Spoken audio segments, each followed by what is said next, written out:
qui con il mister Allegretti. Allora, turno preliminare di Coppa Italia, una partita equilibrata, poi si sa, la lotteria dei rigori vince uno o l'altra. Ma sì, direi analisi giusta.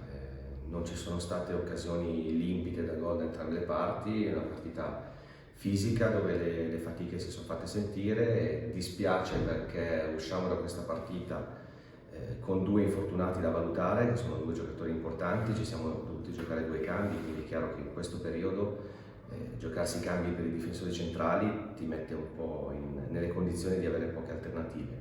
Detto questo, è stato comunque un buon test, i ragazzi hanno dato tutto quello che potevano dare e, come ho detto, dispiace perché era prima in casa e ci sarebbe piaciuto dare una gioia ai tifosi e partire col piede giusto, però insomma guardiamo avanti.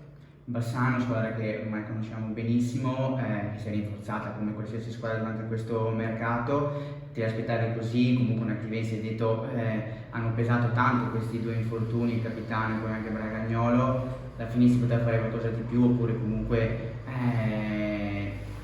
come dicevi, la prima che segnava probabilmente si portava a casa la partita. Ma sì, è stata una partita equilibrata, come ho detto.